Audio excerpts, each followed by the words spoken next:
నమస్తే, welcome to TV6 news. ముందుగా headlines చూద్దాం. 21 రాష్ట్రాలు కేంద్ర పాలిత ప్రాంతాలతో మొదటి దశ లోక్సభ ఎన్నికలకు నోటిఫికేషన్ విడుదల.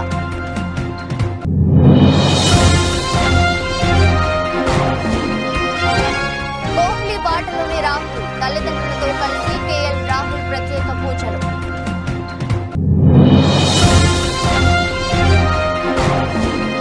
తెలంగాణ గవర్నర్ గా బాధ్యతలు స్వీకరించిన CP రాధాకృష్ణన్. ప్రమాణ స్వీకారోత్సవ కార్యక్రమంలో పాల్గొన్న సీఎం రేవంత్ రెడ్డి, పలువురు మంత్రులు, CS శాంతికుమారి.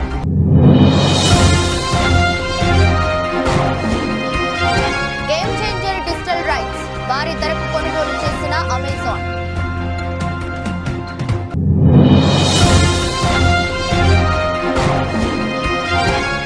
భారీగా నష్టపోయిన స్టాక్ మార్కెట్లు, ఒక్కరోజే 5 లక్షల కోట్లు మటాష్. దేశవ్యాప్తంగా లోక్సభ ఎన్నికలకు 4 రాష్ట్రాల్లో అసెంబ్లీ ఎన్నికలకు ఇటీవల కేంద్ర ఎన్నికల సంఘం షెడ్యూల్ విడుదల చేసిన విషయం తెలిసిందే. మొత్తం 7 దశల్లో ఎన్నికల ప్రక్రియను పూర్తి చేసేందుకు షెడ్యూల్ ను అధికారులు విడుదల చేశారు. బుధవారం తొలి దశ ఎన్నికల ప్రక్రియ ప్రారంభమైంది.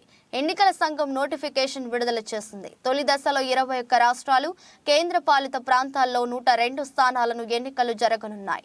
ఉత్తరప్రదేశ్, బీహార్, పశ్చిమ బెంగాల్, ఉత్తరాఖండ్, అరుణాచల్ ప్రదేశ్ సహా 21 రాష్ట్రాల్లో పోటీ చేసే అభ్యర్థులు బుధవారం నుంచి నామినేషన్ వేయనున్నారు. మొదటి దశలో మొత్తం 102 లోక్సభ స్థానాలకు నోటిఫికేషన్ విడుదల కాగా, బుధవారం నుంచి మార్చి 27వ తేదీ వరకు నామినేషన్ల స్వీకరణ ప్రక్రియ ఉంటుంది. మార్చి 28న నామినేషనల్ పరిశీలనలో ఉంటుంది. అదేవిధంగా మార్చి 30న బీహార్ రాష్ట్రంలో, ఏప్రిల్ 2 నామినేషన్ల ఉపసంహరణకు గడువు ఉంటుంది. ఏప్రిల్ 19న 102 నియోజకవర్గాల్లో పోలింగ్ జరగనుంది. జూన్ 4వ తేదీన ఓట్ల లెక్కింపు జరుగుతుంది.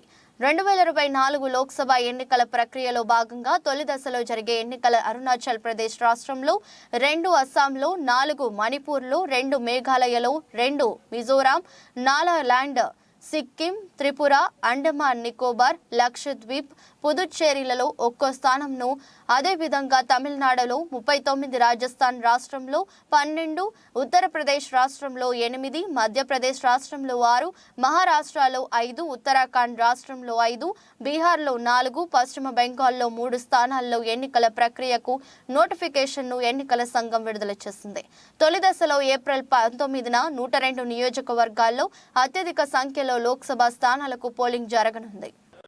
जी, मैं आशीष हूँ अमर उजाला डिजिटल से। मेरा सवाल है सर, जो आपने अभी 4M की बात की थी, उसके लिए क्या कोई एडिशनल डिप्लॉयमेंट आपने किया है? अगर किया है तो वो क्या है sir? Just, yeah, give it to him there. Yeah, please. Yeah. Can I? मैं उस कॉन्स्टिट्यूएंसी में क्रिमिनल कैंडिडेट बैकग्राउंड की खड़ा करना पड़ा, तो बाकी क्यों नहीं मिला? आप बताइए, what is the basis of the selection of a candidate who has a criminal background? Then, in order to clean up the entire system, we want to use the technology with the help of the citizens. Citizens, be please vigilant. So C-Vigil app में कोई भी शिकायत अगर किसी citizens को, किसी voter को करनी है, कहीं पर भी कोई पैसा बांटने का केस है, फ्रीबी बांटने का केस है, एक्सेस कैंपेनिंग का केस है, जस्ट टेक ए फोटो और type text, send it to us. We will capture your longitude and latitude ourselves. आप कहाँ पर खड़े हैं ये हम अपने से, आप SSB बॉर्डर से जहां से भी जिसके नारकोटिक्स और जहां से भी फ्री भी आने की संभावना. Team India star cricketer KL Rahul తిరిగి మైదానంలో అడుగు పెట్టనున్నారు. గాయం నుంచి కోలుకున్న ఈ కర్ణాటక బ్యాటర్ ఐపీఎల్ 2024లో లక్నో సూపర్ జాయింట్స్ కెప్టెన్ హోదాలో రీ-ఎంట్రీ ఇవ్వనున్నారు. అయితే క్యాష్ రిచ్ లీగ్ తాజా ఎడిషన్ ఆరంభించే ముందు కేఎల్ రాహుల్ ఆధ్యాత్మిక సేవలో మునిగిపోయారు. మధ్యప్రదేశ్లోని ఉజ్జయిని మహాకాళేశ్వర్ ఆలయాన్ని దర్శించుకున్నారు. తల్లిదండ్రులతో కలిసి బుధవారం ఉదయాన్నే గుడికి వెళ్లిన రాహుల్ భస్మహారతి తరువాత మహాదేవుడికి ప్రత్యేక పూజలు నిర్వహించి పండితుల ఆశీర్వచనాలు అందుకున్నారు. ఆ సమయంలో రాహుల్ భార్య అతియా శెట్టి మాత్రం కనిపించలేదు. గతంలో ఈ ఆలయాన్ని సందర్శించినప్పుడు ఆమె రాహుల్ వెంట ఉంది. కాగా గతేడాది ఆర్సీబీతో మ్యాచ్ సందర్భంగా గాయపడిన కేఎల్ రాహుల్ ఐపీఎల్ 2023 సీజన్లో కీలక మ్యాచ్లకు దూరమయ్యాడు. అతడి స్థానంలో లక్నో పగ్గాలు చేపట్టిన కృణాల్ పాండ్యా జట్టును ప్లే ఆఫ్స్ వరకు చేర్చిన కీలక పోరులో చేతులెత్తేశాడు. ఇదిలా ఉంటే తోడ కండరాల గాయానికి శస్త్రచికిత్స చేసుకున్న రాహుల్ టీమిండియా తరపున రీ-ఎంట్రీ ఇచ్చి సత్తా చాటాడు. వన్డే వరల్డ్ కప్ 2023లో వికెట్ కీపర్ గాను రాణించాడు. అయితే ఇటీవల స్వదేశంలో ఇంగ్లాండ్తో జరిగిన టెస్ట్ సిరీస్ సందర్భంగా గాయం మళ్లీ తిరగబెట్టింది. ఈ క్రమంలో కేవలం ఒక్క మ్యాచ్ ఆడి మిగిలిన 4 టెస్టులకు దూరమైన కేఎల్ రాహుల్ లండన్ వెళ్లి వైద్య నిపుణులను సంప్రదించాడు. అనంతరం జాతీయ క్రికెట్ అకాడమీలో పునరావాసం పొందిన అతడు ఫిట్నెస్ సాధించాడు.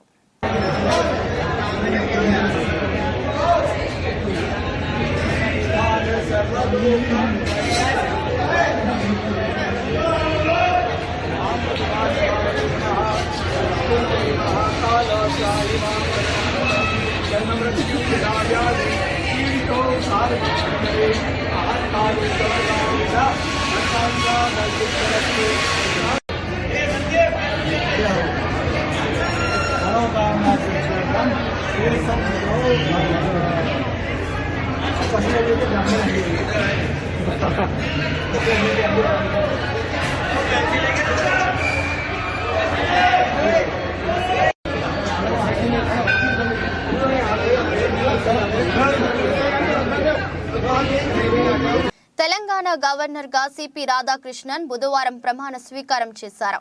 రాజ్భవన్ లో రాధాకృష్ణన్ చేత తెలంగాణ హైకోర్టు సీజే అలోక్ ఆరాధే ప్రమాణం చేయించారు.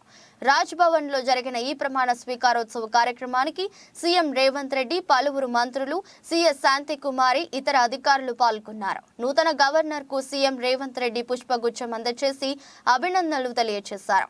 తెలంగాణ గవర్నర్ తమిళసై సౌందరరాజన్ గత 3 రోజుల క్రితం తన పదవికి రాజీనామా చేసిన విషయం తెలిసిందే. ఆమె రాజీనామాను రాష్ట్రపతి ద్రౌపది ముర్ము ఆమోదించారు. తెలంగాణ నూతన గవర్నర్ గా జార్ఖండ్ గవర్నర్ సిపి రాధాకృష్ణన్ కు అదనపు బాధ్యతలు అప్పగిస్తూ రాష్ట్రపతి కార్యాలయం మంగళవారం ఉత్తర్వులు జారీ చేసింది. కాగా ఇవాళ ఉదయం ఆయన తెలంగాణ గవర్నర్ గా ప్రమాణ స్వీకారం చేశారు. సిపి రాధాకృష్ణన్ తమిళనాడులోని కోయంబత్తూర్ నియోజకవర్గం నుంచి 2 సార్లు బీజేపీ అభ్యర్థిగా లోక్సభకు ఎన్నికయ్యారు. 2004 నుంచి 2007 వరకు తమిళనాడు బీజేపీ అధ్యక్షునిగా పనిచేశారు. 2016 నుంచి 2019 వరకు సూక్ష్మ, చిన్న మరియు మధ్య తరహా పరిశ్రమల మంత్రిత్వ శాఖ పరిధిలోని ఆల్ ఇండియా కోయర్ బోర్డుకు అధ్యక్షత వహించారు.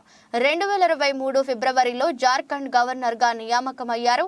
తెలంగాణ గవర్నర్ తమిళసై రాజీనామాతో రాష్ట్రపతి ద్రౌపది ముర్ము ఉత్తర్వుల మేరకు తెలంగాణ గవర్నర్ గా బుధవారం రాధాకృష్ణన్ అదనపు బాధ్యతలు చేపట్టారు. ఇక మార్చి 22న ఐపీఎల్ 2024 ఆరంభం కానుండగా మార్చి 24న లక్నో రాజస్థాన్ రాయల్స్ తో తమ తొలి మ్యాచ్ ఆడనుంది. ఈ నేపథ్యంలో మహాకాళేశ్వరుని దర్శించుకుని ఐపీఎల్ బరిలో దిగేందుకు కేఎల్ రాహుల్ సిద్ధమయ్యారు. కేంద్ర ట్రైబల్ శాఖ మంత్రి అర్జున్ ముండా బుధవారం ఉదయం 11 గంటలకు ఆదిలాబాద్ జిల్లా కేంద్రానికి చేరుకున్నారు. ఈ సందర్భంగా ఆయనకు భారతీయ జనతా పార్టీ శ్రేణులు ఘన స్వాగతం పలికారు.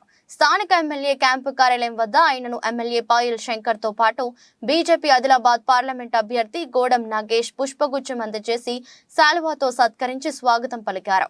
అనంతరం జిల్లాల్లో రాజకీయ పరిస్థితులపై సుదీర్ఘంగా చర్చించారు.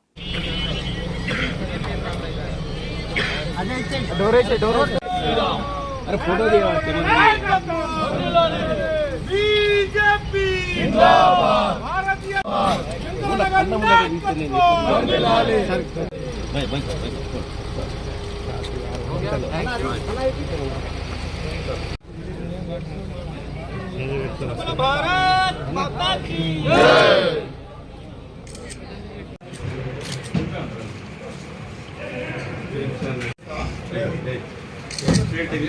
ఏడుపాయల జాతర ఉత్సవాలు 14 రోజుల ఆదాయం 61.18 లక్షలు ఆదాయం వచ్చినట్లు ఆలయ చైర్మన్ బాలాగౌడ్ ఈవో మోహన్ రెడ్డి వెల్లడించారు. సోమవారం జాతర హుండీ లెక్కింపు కార్యక్రమం రాజరాజేశ్వరి సేవా సమితి ఆధ్వర్యంలో గోకుల్ షెడ్ లో నిర్వహించగా దేవాదాయ ధర్మాదాయ శాఖ అసిస్టెంట్ కమిషనర్ శివరాజ్, ఇన్స్పెక్టర్ రంగారావుల పర్యవేక్షణలో లెక్కింపు కొనసాగింది. బంగారు, వెండి వస్తువుల మినహా హుండీ ఆదాయం నగదు రూపంలో 24.75 లక్షలు రాగా ప్రసాద విక్రయాల ద్వారా 25 లక్షల పైచిలకు, ప్రత్యేక దర్శనాల ద్వారా 9.95 లక్షల రూపాయలు, కేశకందనం ద్వారా 59,000, ఒడిబియ్యం ద్వారా 77,000 రాగా వివిధ విక్రయాలు, ప్రత్యేక దర్శనం, కేశకందనం, ప్రసాద విక్రయాల ద్వారా 36.42 లక్షల ఆదాయం వచ్చింది. ఈ కార్యక్రమంలో పాలక మండలి సభ్యులతో పాటు ఆలయ సిబ్బంది పాల్గొన్నారు. ఈ క్షేత్రంలో మహాశివరాత్రి ఉత్సవాలు ఈసారి తెలంగాణ రాష్ట్ర ప్రభుత్వం ఆధ్వర్యంలో గౌరవ ఎమ్మెల్యే శ్రీ మైనంపల్లి రోహిత్ గారి ఆధ్వర్యంలో ఈసారి అంగరంగ వైభవంగా నిర్వహించడం జరిగింది. దీనికి తెలంగాణ రాష్ట్ర ప్రభుత్వం మనకు 2 కోట్లు కేటాయించడం జరిగింది. డిస్ట్రిక్ట్ కలెక్టర్ ఆధ్వర్యంలో జిల్లా అధికారులు ఆర్ఎండ్బి, RWS, irrigation, PR, health department అన్ని డిపార్ట్మెంట్లకి ఈసారి ముఖ్యంగా మనకు శానిటేషన్ డిపిఓ సిబ్బంది చాలా చక్కగా పనిచేయడం జరిగింది. పోలీసు సిబ్బందికి చాలా చక్కగా పనిచేయడం జరిగింది. ఈసారి జాతరను అన్ని జాతరల కంటే అంగరంగ పోయినసారి కంటే ఈసారి చాలా పెద్ద ఎత్తున నిర్వహించడం జరిగింది. కాబట్టి అంగరంగ వైభవంగా అమ్మవారు జాతర ఊహించేది నిన్నటికి, రథోత్సవం నిన్న ఊహించేది. ఈరోజు మనము 14 రోజులకు సంబంధించి ఉండి లెక్క పెట్టడం జరిగింది. దానిలో భాగంగా 3 రోజులు మనకు మహాశివరాత్రి ఉత్సవాలలో ఓడిబియ్యం ద్వారా 77,950 రూపాయల ఆదాయం రావడం జరిగింది. కేశఖండం ద్వారా 59,250 రూపాయలు రావడం జరిగింది. స్పెషల్ దర్శనం ద్వారా 2,68,520 రూపాయలు రావడం జరిగింది. నార్కట్పల్లి గ్రామానికి చెందిన మాలవిక శంకర్పల్లిలో విధులు నిర్వహిస్తున్నట్లు నమ్మించింది. అయితే ఆర్పీఎఫ్ యూనిఫామ్ లో రీల్స్ చేయటమే కాకుండా పెళ్లి సంబంధం చూసేందుకు కూడా యూనిఫామ్ లోనే వెళ్లింది. యూనిఫామ్ లోనే వీఐపీ దర్శనాలు, ప్రభుత్వ కార్యాలయాలకు వెళ్లడం చేసింది. పెళ్లి సంబంధాల కోసం అబ్బాయి తరపు వాళ్లు అధికారులను సంప్రదించగా మోసం బయటపడింది. ఆర్పీఎఫ్ పోలీసులు మాలవికని అరెస్టు చేసి రిమాండ్ కు తరలించారు.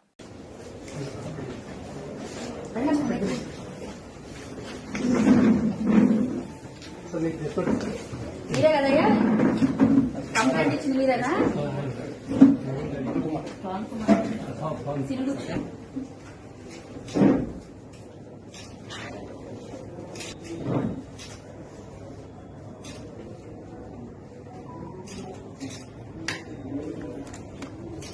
ఓకే. యమున అండ్ ఈ అమ్మాయి పేరు రమ్య.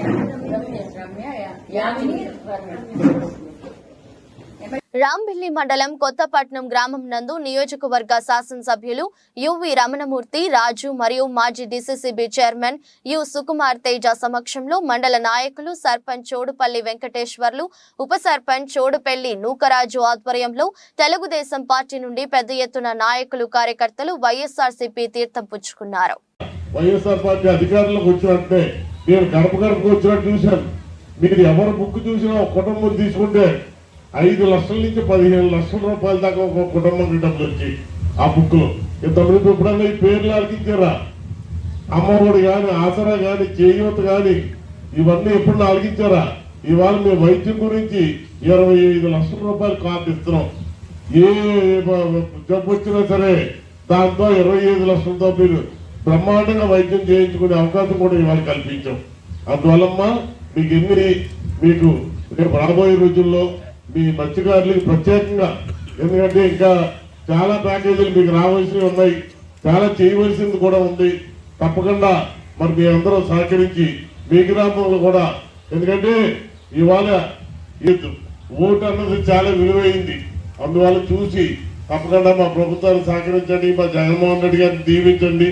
తప్పకుండా మీ అధికారులకు వచ్చిన తర్వాత మీకు రావాల్సిన అన్నింటి గురించి కూడా పోరాడి మిగిలిన అన్ని కూడా క్లియర్ చేస్తామని చెప్పి తెలియజేసుకుంటూ బొప్పాడిలో జరిగిన ప్రజాగలం సభ జన ప్రభంజనంలా చారిత్రాత్మకమైన సభలా జరిగింది.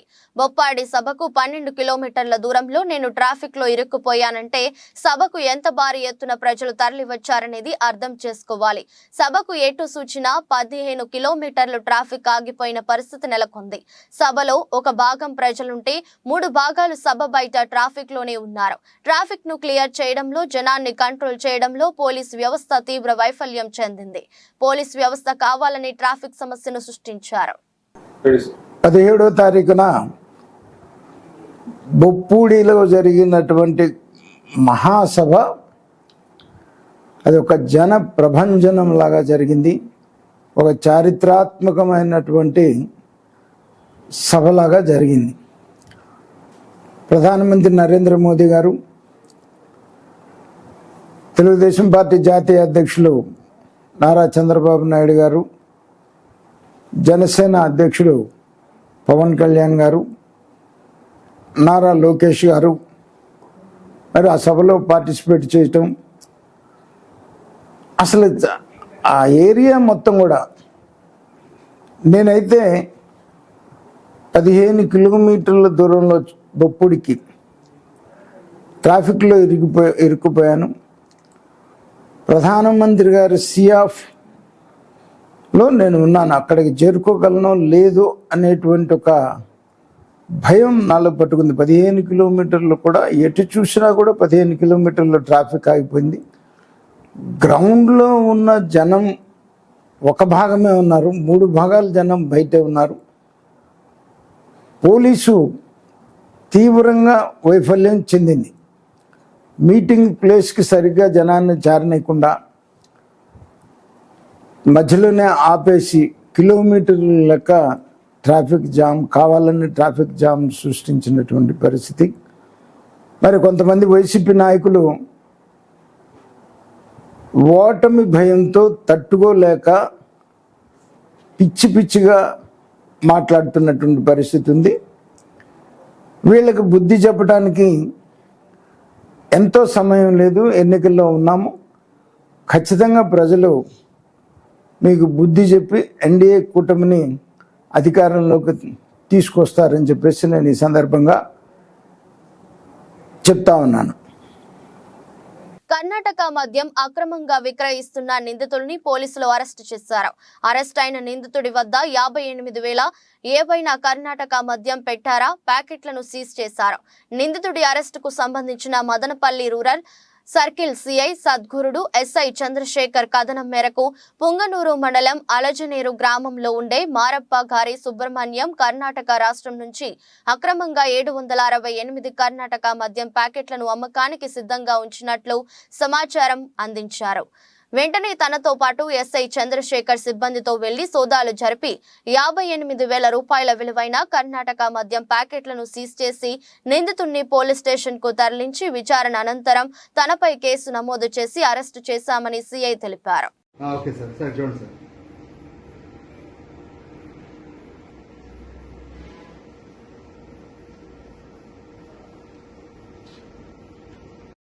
అధికారం పోయాక వినోద్ రావు ఇప్పుడు శుద్ధపూసలా మాట్లాడుతున్నాడని ప్రభుత్వ విప్ వేములవాడ ఎమ్మెల్యే ఆది శ్రీనివాస్ అన్నారు. మంగళవారం కదలాపూర్ మండల కేంద్రంలో ప్రభుత్వ విప్ మాట్లాడుతూ బీఆర్ఎస్ నేత వినోద్ రావు పార్టీ ఫిరాయింపులపై నగనాచి కబుర్లు చెప్తున్నాడని అన్నారు. 10 ఏళ్ల పాటు కేసీఆర్ విచ్చలవిడిగా ఎమ్మెల్యేలను ప్రలోభ పెట్టినప్పుడు వినోద్ రావు కనిపించలేదా అని ప్రశ్నించారు. చోటు లేదని చెప్పని ఈరోజు మాట్లాడుతున్న మాటలను ఒకసారి ఈరోజు కాంగ్రెస్ పార్టీ పక్షాన్ని తీవ్రంగా తప్పుపడుతూ ఒకటి అడుగుతున్న వినోదరావు గారిని సూటిగా, ప్రతిమ మల్టీప్లెక్స్ లో గతంలో టాకీస్ లందుండి మీ ప్రతిమ టాకీస్ సెల్లార్ లో అట్టపెట్టెలలో దొరికిన 6,66,00,000 మాయి కావని ప్రమాణం చేయగలుగుతారా మీరు అడుగుతున్నా. మా డబ్బు కాదు, మా ఉమ్మడి డబ్బు కాదు, రాబోయే ఎన్నికల్లో నేను ఎంపీగా పోటీ చేసిన కోసమే నా బంధువులు నేను కలిసి అక్కడ దాచుకున్నామని చెప్పని అన్నట్టు మాట తప్పు అని చెప్పి ప్రమాణం చేయగలుగుతూ ఉంటారు మీరు. ఎన్నికల్లో డబ్బుతో గెలవాలని చెప్పినటువంటి మీకు ప్రజలు తగిన రీతిలో 100 రోజుల కింద బుద్ధి చెప్పారు. రాబో రోజులు కూడా తగిన రీతిలో మీకు బుద్ధి చెప్తారు. డబ్బును కాళేశ్వరాన్ని కామధేనుగా చేసుకొని విచ్చలవిడిగా డబ్బులు సంపాదించుకుంది అవినీతి అక్రమాల ద్వారా నాణ్యత కట్టడాలు కట్టని చెప్పని ప్రజలకు పోయింది. కాబట్టి ఈ లోక్సభ ఎన్నికల్లో ఈ 17 సీట్లలో ఒక్క సీటు కూడా మీకు రాదు. అసలు మీరు థర్డ్ ప్లేస్కి వెళ్ళిపోయారు. అందుకే ప్రెస్టేషన్ లో మతి భ్రమించి ఇంకా పొగురు మాటలు మాట్లాడుతున్నారు తప్ప ఇది మీరు మీ మాటలు ఎవరు కూడా వినటట్లేదు. మీ వ్యాఖ్యలను ఖండిస్తున్నాం. ఈ శుద్ధ పూస మాటలు మానుకోవాల్సిందిగా వినోద్ కుమార్ చెప్తా ఉన్నాం. గతంలో ఎందుకు మీ కేసీఆర్ ఫ్యామిలీకి ఈ శుద్ధ పూస మాటలు చెప్పలేదు? ఆనాడు Congress party, TDP, YSR, CPI, CPM మొత్తం మంది ప్రతిపక్ష నాయకులు, ఒక ఎంఐఎం, బీజేపీ అందరినీ కలుపుకున్నప్పుడు తప్పని ఎందుకని అడుగుతున్నా. ఇప్పుడు స్పీకర్ గారు వెంటనే నిర్ణయం తీసుకోవాలని అంటాడు. 2014లో మధుసూదనాచారి 2014లో స్పీకర్ గా ఉన్న మధుసూదనాచారి గారికి ఎందుకు చర్యలు తీసుకోమని చెప్పలేరు 23 మంది ఎమ్మెల్యేల మీద. 2018లో స్పీకర్ గా ఉన్న పోచారి శ్రీనివాసరెడ్డి పైన ఎందుకు ఒత్తిడి చేయలేరు వెంటనే వాళ్ళపై చర్యలు తీసుకోమని? అంటే మీకొక రూలు మాకొక రూలా? రాజకీయ వ్యూహాలు ప్రతి మెదక్ జిల్లా ఎస్పీ కార్యక్రమంలో ఎస్పీ బాలస్వామి ఆధ్వర్యంలో రాబోయే పార్లమెంట్ ఎన్నికల చట్టాలు, ఎన్నికల ప్రవర్తన నియమావళికి సంబంధించి అవగాహన కల్పించేందుకు జిల్లా పరిధిలోని పోలీస్ అధికారులకు ఎన్నికల శిక్షణ సమావేశం నిర్వహించారు. రానున్న పార్లమెంట్ ఎన్నికలకు పటిష్టమైన భద్రత ఏర్పాటు చేయాలని అధికారులు, సిబ్బంది సిద్ధంగా ఉండాలని సూచించారు.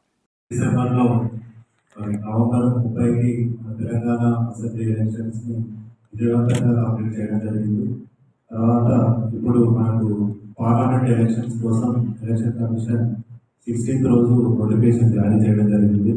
సో నోటిఫికేషన్ జారీ చేసిన ఇప్పుడే మనకు ఈ ఎంసీసీ కోడ్ అనేది అమల్లోకి వస్తుంది. కాబట్టి మనము ఎంసీసీకి సంబంధించినటువంటి ఎటువంటి వయలేషన్స్ ఉన్నా కానీ వాటి మీద యాక్షన్ తీసుకోవాల్సిన బాధ్యత మన పైన ఉంటుంది.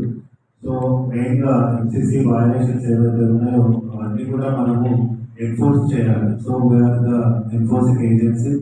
సో దీనికి సంబంధించి మీరు లాస్ట్ అసెంబ్లీ ఎలక్షన్స్లో కూడా చాలా పకడ్బందీగా అందరూ మంచిగా పనిచేశారు. సో అదేవిధంగా ఈ పార్లమెంట్ ఎలక్షన్స్లో కూడా ఎటువంటి ఇన్సిడెంట్ జరగకుండా, ఎటువంటి వయలేషన్స్, ఎవరి మీద డిసిప్లినరీ యాక్షన్ రాకుండా మీరందరూ కూడా పనిచేయాలని నేను ఈ సందర్భంగా కోరుకుంటున్నాను. రెడ్డి కార్పొరేషన్ ఏర్పాటుతో పాలాభిషేకం. కాంగ్రెస్ ప్రభుత్వం రెడ్డి కార్పొరేషన్ ఏర్పాటు చేయడంతో రెడ్డి సంక్షేమ సంఘం నాయకులు బోధన్ పట్టణంలోని రైస్ మిల్ అసోసియేషన్ భవనంలో సీఎం రేవంత్ రెడ్డి, ఎమ్మెల్యే సుదర్శన్ రెడ్డి చిత్రపటాలకు పాలాభిషేకం చేశారు. బోధన్ పట్టణంలోని రైస్ మిల్ అసోసియేషన్ భవనంలో సంబరాలు చేసుకున్నారు.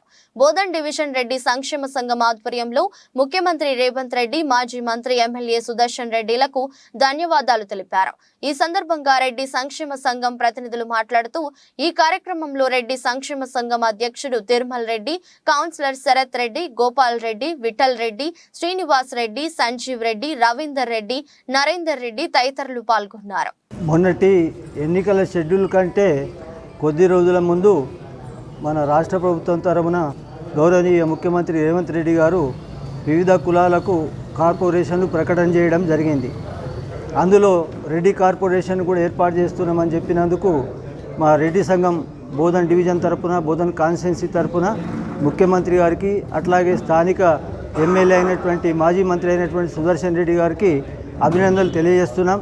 గతంలో ఎస్సీ, ఎస్టీ, బీసీ కార్పొరేషన్స్ ఉంటుండే, దానికి బదులుగా వివిధ కులాలకు కూడా కార్పొరేషన్లు ప్రకటన చేద్దామని చెప్పేసి, అమలు చేద్దామని చెప్పేసి నిర్ణయం తీసుకున్నందుకు ప్రభుత్వానికి, రేవంత్ రెడ్డి గారికి అభినందనలు తెలియజేస్తున్నాం. దాదాపుగా ఈ కార్పొరేషన్ ఏర్పాటు చేసినట్టయితే బాగుంటుండే అని గతంలో కూడా ప్రభుత్వానికి మన సంఘాలు ఏదైతే విజ్ఞప్తి చేసినప్పుడు కేవలం ప్రకటన చేసి ఇచ్చిపెట్టిండు కానీ అమలు చేసేటటువంటి పరిస్థితి రాలేదు. కానీ ప్రస్తుతం ప్రకటనలు జీవోల రూపంలో కూడా బయటకు వచ్చిన సందర్భము గత 4-5 రోజుల నుంచి మనం చూస్తున్నాం. అయితే ఈ కార్పొరేషన్ ద్వారా మనకు జరిగేటటువంటి లబ్ధి ఏంటంటే, మన ఏదైతే రెడ్డిలలో దాదాపుగా ఒక 30% బీద వాళ్ళు ఉన్నారు, బిలో పావర్టీ లైన్, పేదరికంలో ఉన్నటువంటి వాళ్ళు ఉన్నారు. వాళ్లకు చదువులకు చాలా ఇబ్బందులు అవుతున్నాయి. కూలీ చేసి పావుడ పని చేసుకొని బతికేటటువంటి కుటుంబాలు అనేకం ఉన్నాయి. ఉదాహరణకు మా ఊళ్ళోనే 30 కుటుంబాలు ఉంటే 5 కుటుంబాలకు గుంట భూమి కూడా లేదు. ఒక 5 కుటుంబాలకు ఎకరం లోపల ఉన్నది. అంటే సుమారుగా 30% బిలో పావర్టీ లైన్లో ఉన్నారు. వాళ్ళ పిల్లలకు భవిష్యత్తులో ఈ కార్పొరేషన్ ద్వారా భవిష్యత్తులో చదువుకోవడానికి, ఉన్నత స్థాయికి చేరడానికి ఈ కార్పొరేషన్కి ప్రభుత్వము ఫైనాన్షియల్గా అసిస్ట్ చేస్తే దాని నుంచి ఈ కార్పొరేషన్ ద్వారా మా రెడ్డి సంఘము ఆ బీద పిల్లలకు సాయం చేసేటటువంటి సందర్భం కనిపిస్తుంది కాబట్టి ఈ కార్పొరేషన్ చేసినందుకు ప్రభుత్వానికి అభినందనలు తెలియజేస్తున్నాం. జై తెలంగాణ, జై రెడ్డి సంఘం. గేమ్ చేంజర్ సినిమా కోసం అభిమానులు ఎంతగానో ఎదురు చూస్తున్నారు. దిల్ రాజు నిర్మాణంలో శంకర్ దర్శకత్వంలో 3 ఏళ్ల క్రితం సినిమా ప్రకటించినా ఇప్పటికీ దాని నుంచి సరైన అప్డేట్ ఇవ్వట్లేదు. త్వరలో చరణ్ పుట్టినరోజుకి ఈ సినిమా నుంచి ఓ సాంగ్ రిలీజ్ చేస్తారని తమన్ తెలిపాడు. దీంతో అభిమానులు ఆ సాంగ్ కోసం ఎదురు చూస్తున్నారు. గేమ్ చేంజర్ సినిమా షూటింగ్ శరవేగంగా జరుగుతుంది. నిన్నటి వరకు వైజాగ్ లో షూట్ జరగడంతో కొన్ని ఫోటోలు, వీడియోలు లీక్ అయి వైరల్ అయ్యాయి. ఇక నిన్న ముంబైలో జరిగిన అమెజాన్ ఈవెంట్ లో దిల్ రాజు పాల్గొన్నారు. గేమ్ చేంజర్ సినిమా అమెజాన్ లోకి రాబోతుందని ప్రకటించారు. సినిమా రిలీజ్ అయిన తర్వాత గేమ్ చేంజర్ అమెజాన్ ప్రైమ్ ఓటీటీలోకి రానుందని, అయితే అమెజాన్ గేమ్ చేంజర్ సినిమా అన్ని భాషల్లో కలిపి డిజిటల్ రైట్స్ ని ఏకంగా 110 కోట్లకు కొన్నారని టాక్ వినిపిస్తుంది. దీంతో మరి ఇంత భారీ రేటుకు కొన్నారా అని అంతా ఆశ్చర్యపోతున్నారు. అయితే దీనిపై ఎలాంటి అధికారిక ప్రకటన రాలేదు. 110 కోట్లకు డిజిటల్ రైట్స్ అంటే అది చాలా ఎక్కువ మొత్తం. బడ్జెట్ లో కూడా సగం రిలీజ్ అవ్వకుండా వచ్చేసినట్టే. ఇక గేమ్ చేంజర్ సినిమా ఓ ఐఏఎస్ ఆఫీసర్ కి అవినీతి రాజకీయ నాయకులకు మధ్య ఒక జరిగే కథ అని తెలుస్తుంది. గేమ్ చేంజర్ సినిమా ఎప్పుడు రిలీజ్ చేస్తారో చెప్పలేదు, కానీ సెప్టెంబర్ లేదా డిసెంబర్లో రిలీజ్ అయ్యే అవకాశం ఉందని తెలిపారు. దేశీయ స్టాక్ మార్కెట్లు కుప్పకూలాయి. 17 ఏండ్ల తర్వాత తొలిసారిగా జపాన్ సెంట్రల్ బ్యాంక్ వడ్డీ రేట్లను పెంచడంతో అంతర్జాతీయ మార్కెట్లలో ఒక్కసారి అలజడి రేపింది. జపాన్ ఆర్థిక వ్యవస్థ కూడా కుంటుపడుతున్నదని వచ్చిన సంకేతాలు మదుపరులను అమ్మకాల వైపు నడిపించాయి. గ్లోబల్ మార్కెట్లకు తోడు దేశీయ సూచీలు కూడా అదే బాట పట్టాయి. నష్టాల్లో ప్రారంభమైన సూచీలు చివరి వరకు ఇదే ట్రెండ్ను కొనసాగించాయి. అంతర్జాతీయ మార్కెట్లకు తోడు బ్లూ చిప్ సంస్థల షేర్లు తీవ్ర ఒత్తిడికి గురి కావడం కూడా పతనానికి ఆజ్యం పోశాయి.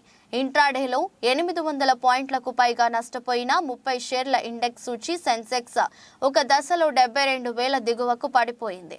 చివర్లో ఈ భారీ నష్టాలను తగ్గించుకోగలిగింది. మార్కెట్ ముగిసే సమయానికి 736.37 పాయింట్లు లేదా 1.01% నష్టపోయి 72,012.5 వద్ద ముగిశాయి.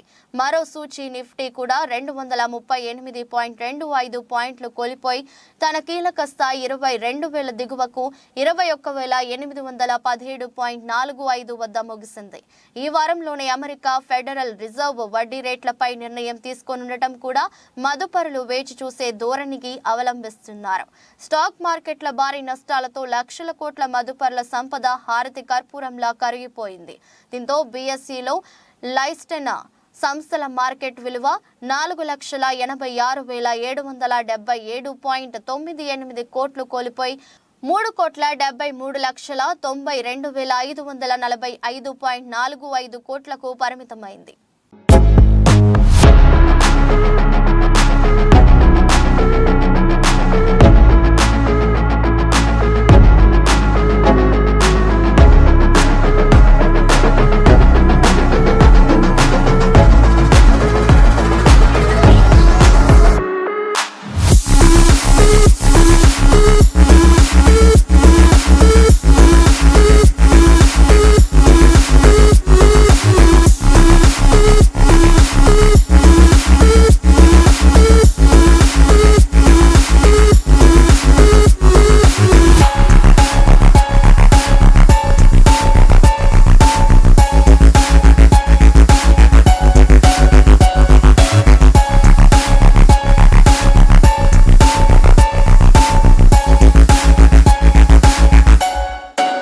వార్తలు ముగించే ముందు మరోసారి హెడ్లైన్స్. 21 రాష్ట్రాలు కేంద్ర పాలిత ప్రాంతాలతో మొదటి దశ లోక్సభ ఎన్నికలకు నోటిఫికేషన్ విడుదల.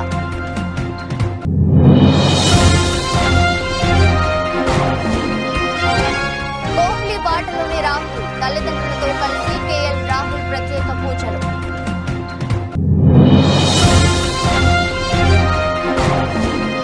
తెలంగాణ గవర్నర్ గా బాధ్యతలు స్వీకరించిన సిపి రాధాకృష్ణన్. ప్రమాణ స్వీకారోత్సవ కార్యక్రమంలో పాల్గొన్న సీఎం రేవంత్ రెడ్డి, పలువురు మంత్రులు, సిఎస్ శాంతికుమారి.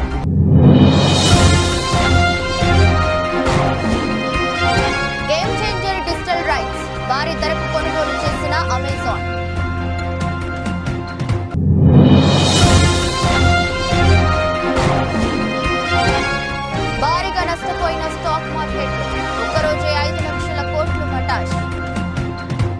ఇది బులెటిన్ మరో బులెటిన్లో మళ్ళీ కలుద్దాం. అంతవరకు సెలవు. నమస్కారం.